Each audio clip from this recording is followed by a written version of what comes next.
কি করছো?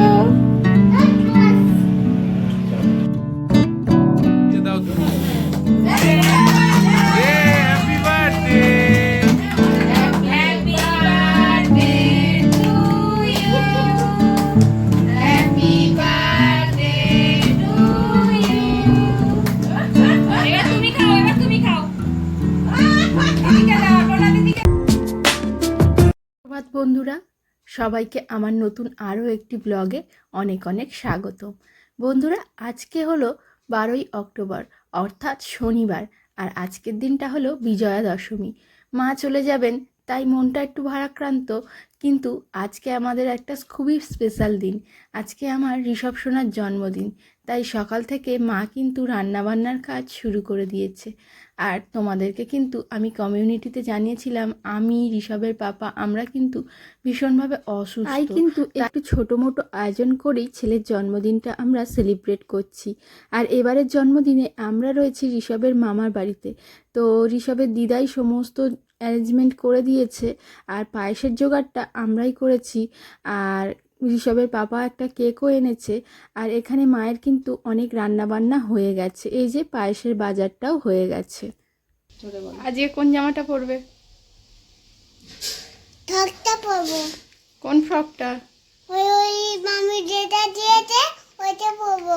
ও, মামার বাড়ি যাবে বলে মামি যে ফ্রক দিয়েছে ওই ফ্রকটাই পরবে? আচ্ছা, পরো দেখি তোমাকে কেমন লাগে। ওপর থেকে আছে। তুমি কখন আসবে মামা থেকে? মামাই এগুলো চলে যাবো। এই দেখো, সন্ধ্যাবেলা দাদা ভাইয়ের জন্মদিন হবে, দাদা ভাইয়ের হ্যাপি বার্থডেতে কেক কাটবে, তুমি তাড়াতাড়ি কিন্তু চলে আসবে, ঠিক আছে? ওয়াও, এই ব্রেসলেটটা কে কিনে দিয়েছে তোমাকে? মামি। ও, মামি কিনে দিয়েছে না তোমার মা? মা কিনে দিয়েছে। ও, খুব সুন্দর হয়েছে। তুমি নেল পলিশ পরনি? বলে নেবার পরবো। ও, ঠিক আছে। ওয়াও, রাজন্যার খুব সুন্দর ফ্রক, পরো দেখি। আর আমার ঋষভ সোনা মাংস খেতে ভীষণ পছন্দ করে, তাই ওর পছন্দ মতনই মা চিকেনটা রান্না করেছে। তাকাও। Wow, very nice. দেখি ওটা ওটা আমার দিকে সোজা হয়ে দাঁড়াও, সোজা হয়ে দাঁড়াও বাবা। দেখি তোমাকে কেমন সুন্দর লাগছে, আমার দিকে তাকাও, হাতটা সরাও, ওটা ভেঙে যাবে। বাহ, খুব সুন্দর লাগছে, পরীর মতো লাগছে, পরীর মতো লাগছে। ওয়াও, পরীর মতো লাগছে।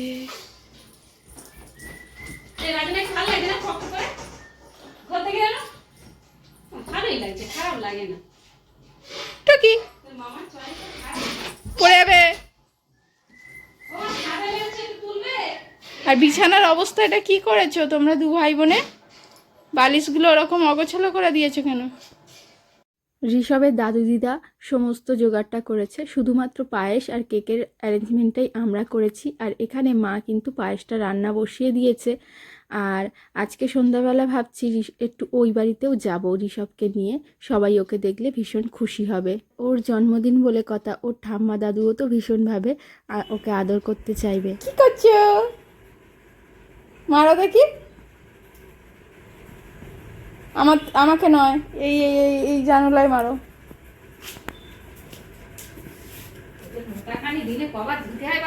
মারো মারো মারো। জল ফেলা। সত্যি কথা বলতে ভীষণই খারাপ লাগছে, কোনোদিন ভাবিনি যে এবছরের জন্মদিনটা এভাবে করব। 2 বছরই ঋষভের জন্মদিনটা আমরা কিন্তু খুব ভালোভাবেই সেলিব্রেট করেছিলাম। আর সময় আর পরিস্থিতি এতটাই খারাপ যাচ্ছে যে কি আর করা যাবে, আমরা কোনো কিছুই করতে পারছি না, ভীষণ খারাপ লাগছে। কিন্তু যেটুকু পারছি তাতে আশা করি ছেলেটাকে একটু হলেও আনন্দ দিতে পারবো। আর ভাবছি ঋষভ যখন কেক কাটবে তখন এখানকার ছোট ছোট বাচ্চাদেরকেও আমি ডেকে নেব। কি বাদক দিচ্ছো?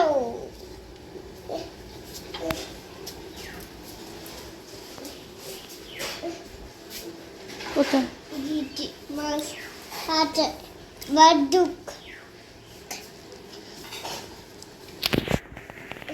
বাদুক।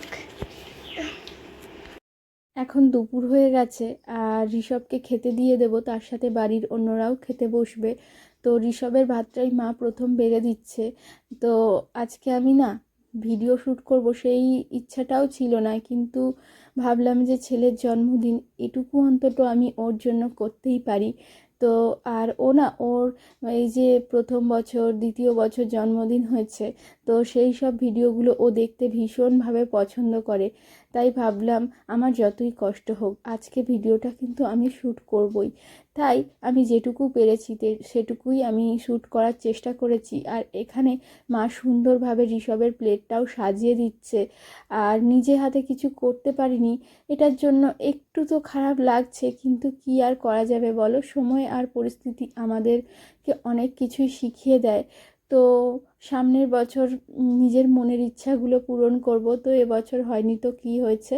তো এখানে দেখো ঋষভকে ওর দিদা একটু ফোঁটা দিয়ে দিচ্ছে, এবার সবাই একটু আশীর্বাদও করবে। আর এখানে ওকে আমি একটা নতুন জামা পরিয়ে দিয়েছি। তো এই জামাটাই পরেছে, আর এই জামা প্যান্টটা ওর মামা মামি ওকে গিফট করেছে। ভীষণই সুন্দর হয়েছে জামা প্যান্টটা, আর ঋষভকে খুব সুন্দরও মানিয়েছে। আর ঋষভবাবু না নতুন জামা প্যান্ট পরে ভীষণ খুশি হয়েছে, আর বারে বারে বলে যাচ্ছে যে আমি একাই, আমি একাই। তো মানে ও নিজে হাতে যে কোনো জিনিস এখন করা শিখছে, তো সেই জন্য সব জিনিসটা একাই করার চেষ্টা করছে। আর ইনি হলেন আমার ঠাম্মা। তো আমার ঠাম্মা এখন ঋষভকে একটু আশীর্বাদ করছে, যেহেতু জন্মদিন। তো এই যে দেখো মানে হঠাৎ করে মানে জন্মদিনের এটা হচ্ছে, কেউ তো ওর জন্য সেরকম কোনো উপহার মানে কেনেনি। তো সেই জন্য সবাই ওকে এই যে টাকা দিচ্ছে যাতে ওকে পুজোর সময় কিছু আমি কিনে দিই। তো ও দেখো এই বোঝে না তো বাচ্চা মানুষ, তো এটা নিয়েই ভীষণ খুশি। তো এর বদলে কেউ যদি ওকে কোনো গিফট দিত বা মানে গাড়ি, বিশেষ করে গাড়ি খেলনা দিত, ও কিন্তু ভীষণই খুশি হতো। যাই হোক, যেহেতু পূজার সময় সন্ধ্যাবেলা একটু বেরিয়ে ওর জন্য গাড়ি কিনে দেব। আর এখন দেখো আমার বাবা মানে ঋষভের দাদু ঋষভকে পায়েস খাইয়ে দিচ্ছে। আর যে কোনো শুভ কাজে পায়েসটাই হচ্ছে মানে মেন একটা জিনিস। তুমি কিছু করতে পারো আর না পারো, দেখবে পায়েসটা শুভ কাজে করা হয়েই থাকে। আর এখানে ঋষভের পাপাকে মিষ্টি দই আনতে বলা হয়েছিল, আর ঋষভ সবসময় টক দই খেতেই পছন্দ করে। আর মিষ্টি দোকানদারও জানে যে ও টক দই খায়, সেই জন্য দই বলেছে। তো ওনারা ভুল করে আবার টক দই দিয়ে দিয়েছে। তো এখন দেখো আর কিছু খেতে চাইছে না। তো আমি এবার ঋষভকে খাইয়ে দেবো, তার কারণ ও নিজে খেতে পারবে না। তো এই যে দেখো আমার কাছ দিয়ে চামচটা নিয়ে এখন নিজে নিজেই খেতে শুরু করেছে। তো বেশ ভালোই শিখে গেছে ছেলে একা একা খাওয়া। আর ওকে আমি মাঝে মাঝে এইভাবে একা খাওয়ানো শিখিয়ে থাকি। তো সবাই ওকে চামচ দিয়ে খাওয়াচ্ছে বলে ও কিন্তু চামচটা নিয়েই খাওয়া শুরু করেছে। আর এখন দেখো ছেলে নিজের হাতে খাচ্ছে। তো ও কিছুক্ষণ নিজে নিজেই খাক। আর নিজে খেলে দেখবে যেটুকু খায় বাচ্চাদের পেট মন দুটোই কিন্তু ভরে। তো সেই জন্য ওকে বলছিলাম যে অন্য কিছু একটু খাও, কিন্তু ও বারে বারে শুধু শুধু ভাতটাই তুলে খাচ্ছিল। আর ছেলে মানুষ তো মানে বাবু হয়ে এইভাবে বসে খেতে একটু ওর অসুবিধা হচ্ছে। তাই কিন্তু এখানে দেখো আমার ঠাম্মা ওকে আবার প্লেটটা ধরে ওর কাছে ধরছিল বলে ও পছন্দ করছিল না। আবার এখানে দেখো আমার বাবা ঋষভকে আবার টাকা দিয়ে গেল। তো আমি দিতে প্রত্যেককেই মানা করছিলাম, তো বলল যে না ওকে সন্ধেবেলা কিছু কিনে দেওয়ার জন্য। তা ও এখন বলছিলাম যে বাবাই তুমি খেয়ে নাও, তো তোমাকে এই সন্ধেবেলা গাড়ি কিনে দেবো। আর আমার ছেলে কিন্তু গাড়ি নিয়ে খেলতে ভীষণই পছন্দ করে। তো বাড়িতে এই করে করে কিন্তু প্রচুর গাড়ি আমার মানে আমি তুলে রেখেছি, কিছু গাড়ি ও খেলা করে। তো এবার না আমি বসবো ওর পাশে, বসে ওকে খাইয়ে দেব। আর এখন বাবা ঠাম্মা দিদা এরা খেতে বসবে, তো সেই জন্য মা ভাত বাড়ছে। তো এখন আমি ঋষভকে একটু খাইয়ে দেব। তো এখন আমি এই যে প্রত্যেকের জন্য জলগুলো ভরে নেব। আর এখানে ঋষভ বারবার ভাতগুলো ছড়িয়ে দিচ্ছে, তো সেই জন্য বাবা একটু ওর পাশে বসলো। আর এখন আমি চলে এসেছি ওকে একটু খাইয়ে দেব। আর ওকে খাওয়াতে কিন্তু বেশ কিছুটা সময় যাবে, তার কারণ বুঝিয়ে বাজিয়ে খাওয়াতে তো বাচ্চা মানুষকে একটু সময় যায়। তো ঋষভের খাওয়া হয়ে গেলে তারপর আমরা বাকিরা খাবো। এখানে আসলে দুই ভাই বোন সবসময় একসাথে থাকে, তো তাই কিন্তু বাড়িটা একটু ফাঁকা ফাঁকাই লাগছে। তো সন্ধ্যাবেলা ওরা চলে এসেছে, তো আসার পরেই কেক কাটিং করবে ঋষভ। আর ঋষভের মামার বাড়িতে এখানে ওর যে ছোট ছোট দাদা দিদিরা আছে, তো সবাইকে ডেকে আনা হয়েছে। আর এই মুহূর্তে না সবাই ঠাকুর দেখতে বেরিয়ে গেছে, কেউ কেউ মামার বাড়ি গিয়েছে, তাই কিন্তু কেউই নেই। তো ওই আমরা বাড়ির যে কজন ছিলাম, আর তারপরে তো রাজন্যা এসছে আর ঋষভের একটা দিদি এসছে। আর বাকিদেরকে যারা ঠাকুর দেখতে গিয়েছে তাদেরকে মা বলে এসেছে যে ওরা ঠাকুর দেখে ফিরলে যেন আমাদের বাড়িতে পাঠিয়ে দেয় ওদেরকে। তুমি লিবিয়ে দাও তুমি। Happy birthday.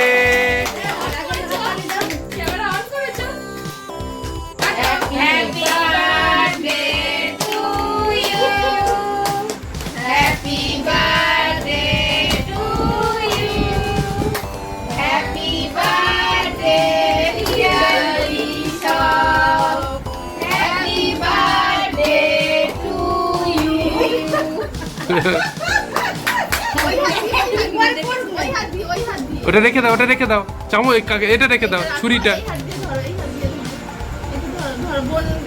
বোনকে দাও।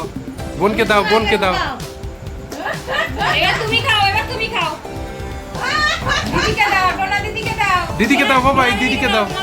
উঠে এসো, ওটো। তোমার বাবাকে দাও। বাবা আচ্ছা আমি নিচ্ছি না।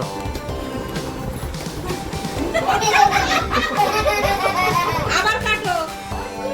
আসলে কেকটা কাটিং করার একটু তাড়া আছে, তার কারণ আমরা ঋষভকে নিয়ে আমাদের বাড়িতে যাব। ঋষভের ঠাম্মা দাদু ওকে একটু আদর করবে, যেহেতু ছেলের জন্মদিন। আর বাড়ির জন্য একটু পায়েস আর কেকও নিয়ে যাব। আর এখন দেখো ঋষভের কেক কাটিং করা হয়ে গেছে, আর রাজন্যা দেখো চেরিগুলো তুলে তুলে খাচ্ছে। তো